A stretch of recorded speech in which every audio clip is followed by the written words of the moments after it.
ब्राह्मणत्व।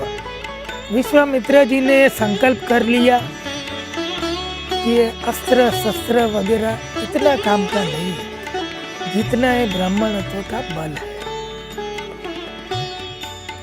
बड़े ही प्रतापी राजा थे वे, फिर भी उन्होंने यह संकल्प किया था। इस विषय में आगे सतानंद जी श्री राम से कहते हैं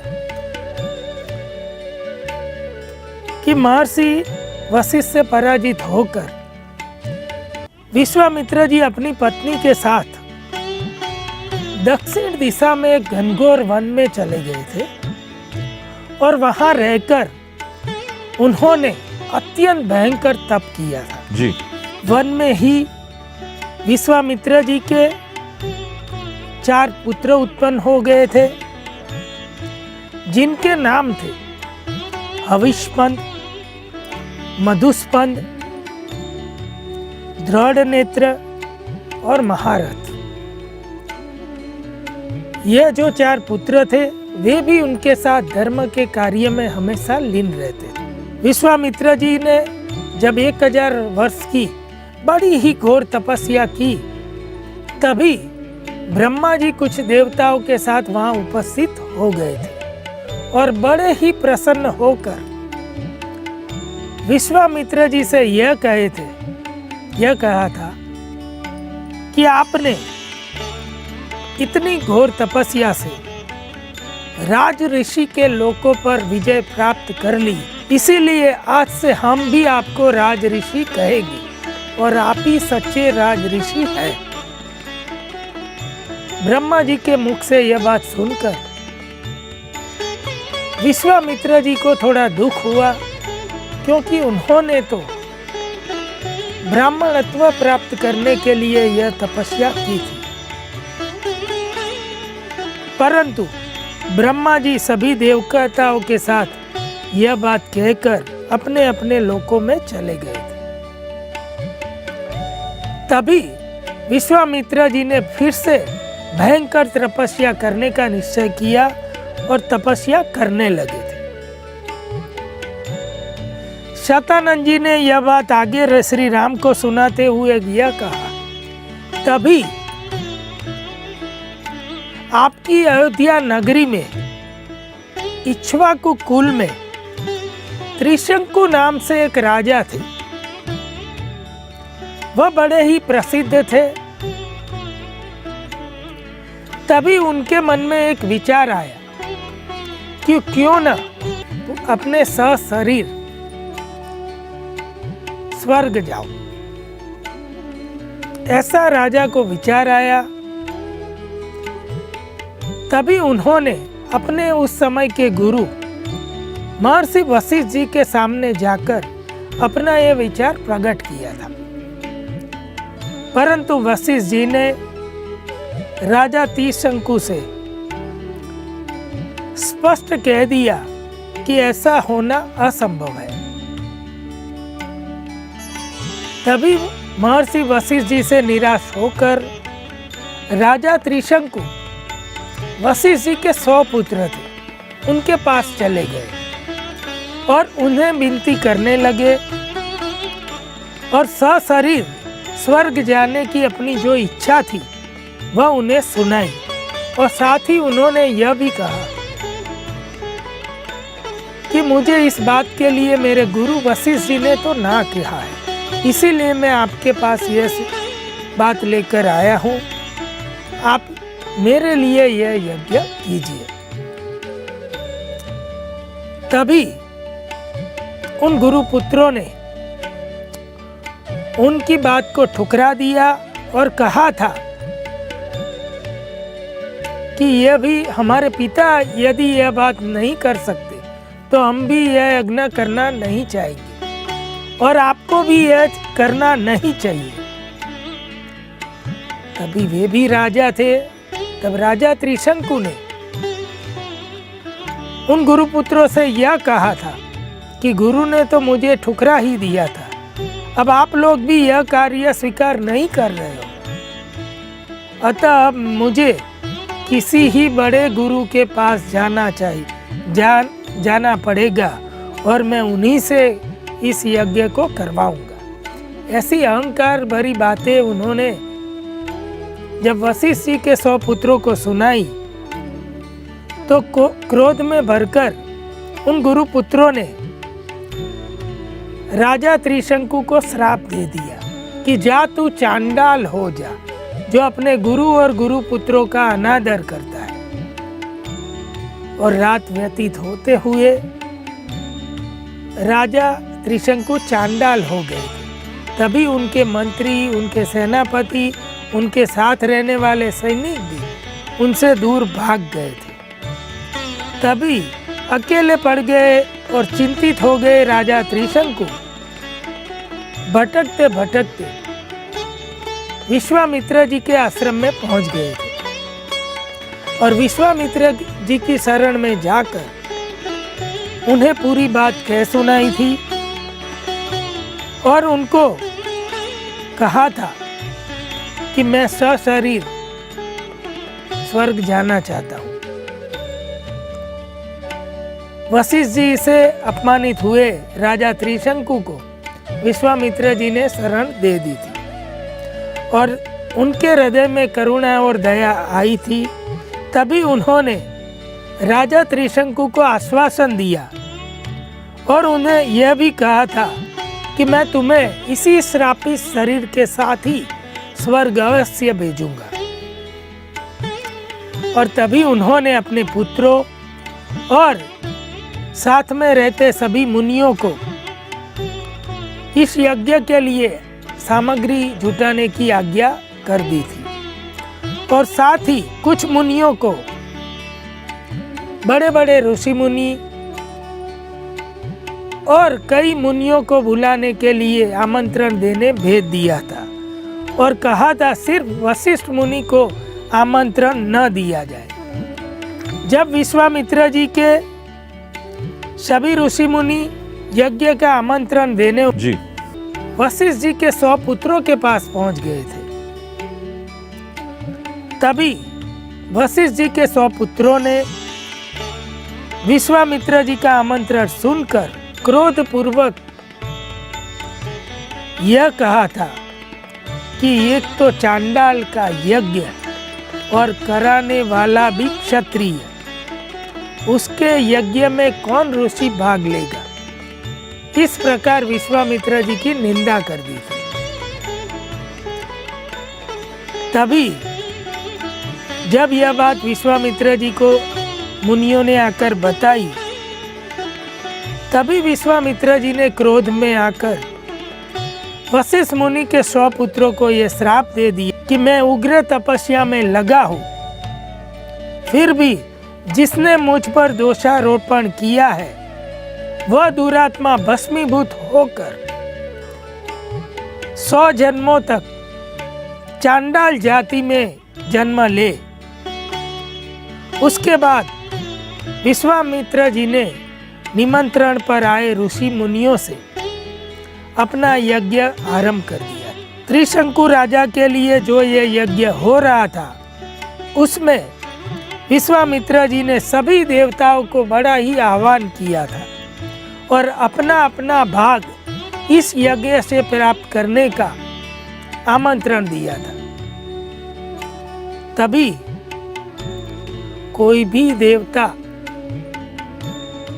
किसी भी मार्ग से इस यज्ञ का भाग लेने आया नहीं था। तभी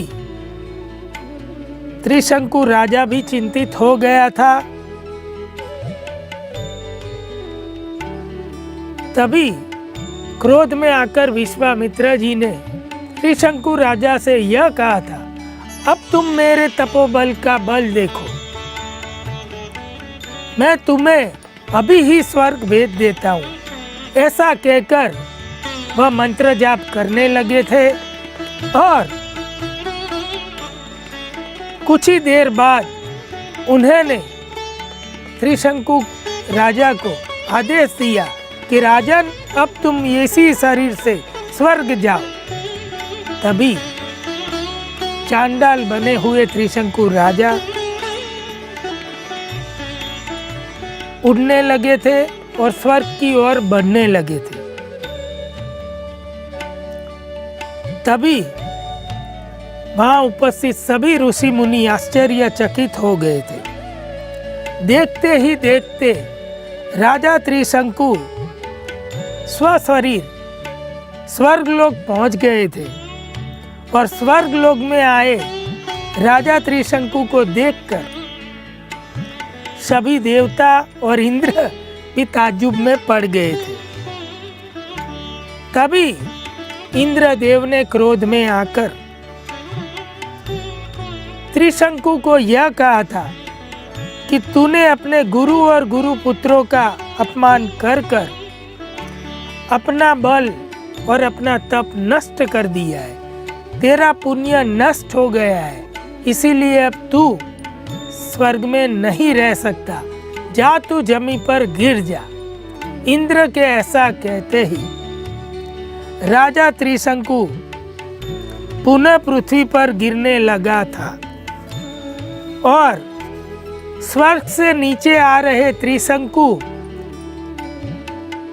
जिनका मस्तक नीचे था और पैर ऊपर थे, वह विश्वामित्र जी को पुकारने लगे थे और मदद कीजिए विश्वामित्र जी ऐसा चिल्लाने लगे थे।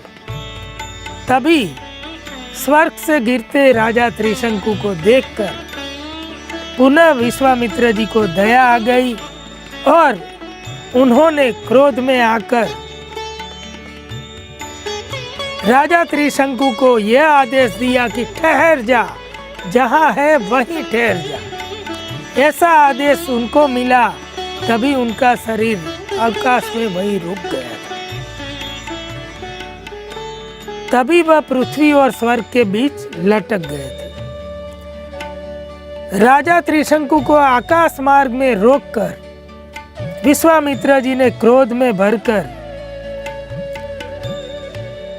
ऋषि मुनियों और सभी पंडितों के साथ नए सप्तर्षियों की रचना कर दी थी और कई नए नक्षत्रों का भी निर्माण कर डाला था।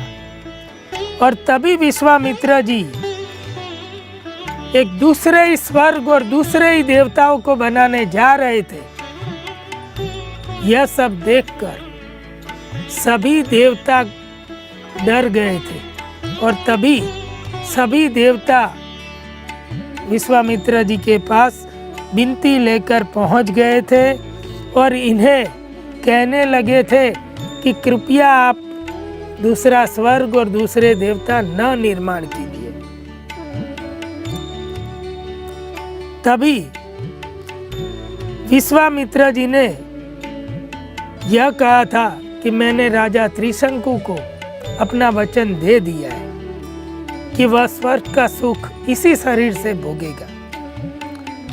यदि तुम मेरी एक शर्त मान लो कि राजा त्रिशंकु को स्वर्ग का सुख दे सको और मैंने जिन सप्तर्षियों का और नक्षत्रों का निर्माण किया है वह हमेशा ऐसे ही बने रहे, तुम यदि मेरी ये शर्त मान लो तो मैं नए स्वर्ग की रचना और देवों की रचना रोक सकता हूँ। तभी क्रोधित हुए विश्वामित्र जी इसी की शर्त सभी देवताओं ने मान ली थी और तभी उनको कह दिया था कि त्रिशंकु भी इन नक्षत्रों के साथ आकाश में हमेशा प्रकाशित रहेंगे और स्वर्गीय पुरुष की भांति सुख प्राप्त करेंगे।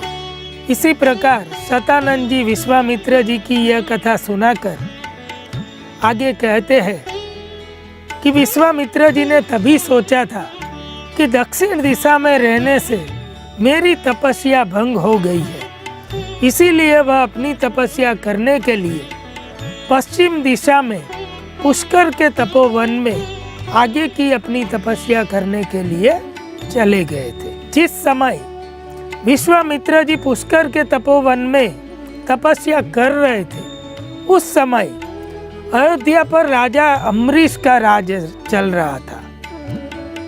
और राजा अम्बरीश भी एक बार बहुत बड़े यज्ञ की तैयारी कर रहे थे। तब राजा अम्बरीश की बढ़ती हुई शक्ति को देखकर घबराकर देवराज इंद्र ने उनका यज्ञ पशु चुरा लिया था। चारों दिशाओं में खोजने के पश्चात भी राजा अम्बरीश को अपना यज्ञ पशु नहीं मिला। तभी उन्होंने अपने पुरोहितों को यह बात बताई, तो पुरोहितों ने राजा अम्बरीश से कहा था कि जो राजा अपने यज्ञ पशु का ध्यान नहीं रख सकता, वह दोषों में गिरकर नष्ट हो जाता है। यदि तुम इस पाप का प्रायश्चित करना चाहते हो तो यज्ञ पशु को ले आओ, या फिर यज्ञ पशु की जगह पर किसी मनुष्य को पशु बनाकर खरीद कर ले आओ, तभी तुम्हारा ये पापों का प्रायश्चित हो सकता है। इस प्रकार राजा अम्बरीश को उनके पुरोहितों ने यह उपाय बताया था, और तभी विश्वामित्र जी भी अपने तप करने के लिए पुष्कर के वन में चले गए थे। बिल्कुल चेतन जी, विश्वामित्र जी जो पहले तप करने गए थे उनका तप भंग हुआ। अब आपने जब बताया कि पुष्कर के तपोवन में विश्वामित्र जी तप करने गए, अब सवाल ये है कि क्या विश्वामित्र जी ने जो तप किया पुष्कर के तपोवन में, वो तप सफल हुआ था क्या? जिस समय विश्वामित्र जी पुष्कर के तपोवन में तपस्या कर रहे थे, उसी समय राजा अम्बरीश का यज्ञ पशु चुरा लिया गया था। राजा अम्बरीश भी अपने यज्ञ पशु को ढूंढ रहे थे, विश्वामित्र जी भी अपने तप में लगे हुए थे पुष्कर के वन में। तभी राजा अम्बरीश ने अनेक लोगों से, अनेक मनुष्य से अपने यज्ञ का पशु बनने की बात की, लेकिन किसी ने उनकी बात नहीं सुनी। तभी राजा अम्बरीश ऋचिक ऋषि के पास पहुंच गए थे और उन्हें यह विनती की थी कि ऋषिवर, इतनी बड़ी आपदा आ पड़ी है और आपके 3 पुत्र हैं। यदि आप तीनों पुत्रों में से एक पुत्र को पुरुष पशु बनाने के लिए मुझे समर्पित कर दीजिए, तो मैं आपकी जो आप चाहे वह सेवा करूंगा और मैं भी कृत हो जाऊंगा। राजा अम्बरीश की बात सुनकर ऋचिक ऋषि ने तुरंत ही यह कहा था कि मैं किसी भी कीमत पर अपने बड़े बेटे को तो तुम्हें नहीं दे सकता। ऋचिक मुनि की यह बात सुनकर उनकी पत्नी भी साथ खड़ी हुई थी। उन्होंने अपने छोटे बेटे को बगल में ले लिया और यह कहा था, मैं अपने छोटे पुत्र को भी कभी भी किसी को नहीं दे सकती।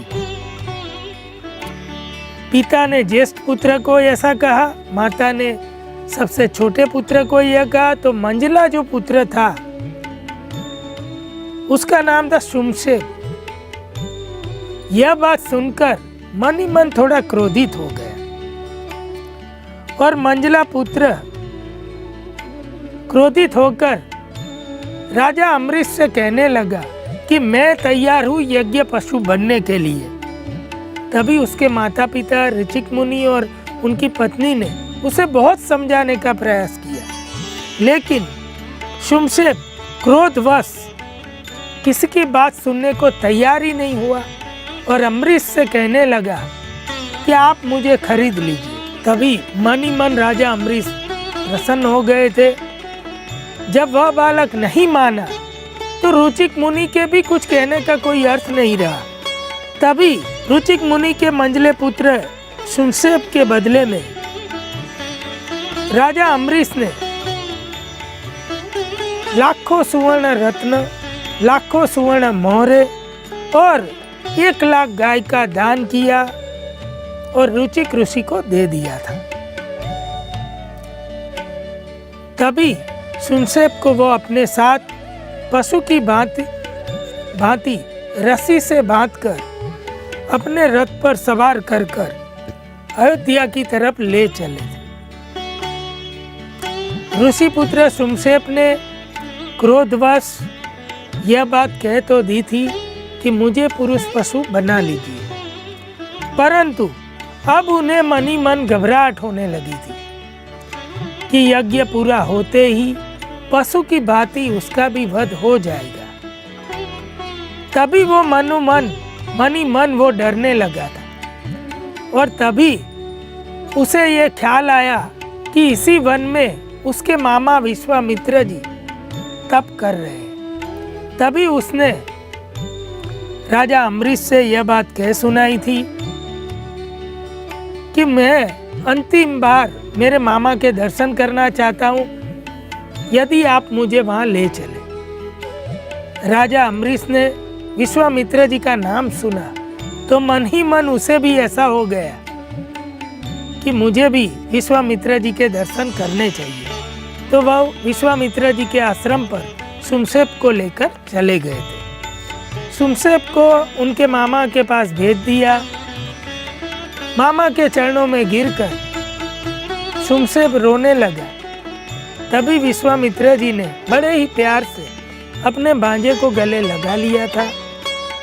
वहां जाकर राजा अम्बरीश ने पूरी बात कह सुनाई। विश्वामित्र जी जान गए थे कि मूल्य के आधार पे इसका विक्रय हुआ है, इसको खरीदा जा चुका है, अब मैं इसमें कुछ भी नहीं कर सकता। तभी एक तरफ उनके भांजे ने भी विनती की, मामा मुझे बचा लीजिए। यह सब घटना पुष्कर के वन में हो रही थी। तभी विश्वामित्र जी ने उसे आश्वासन दिया और कहा था मैं कुछ न कुछ प्रयत्न करता हूँ।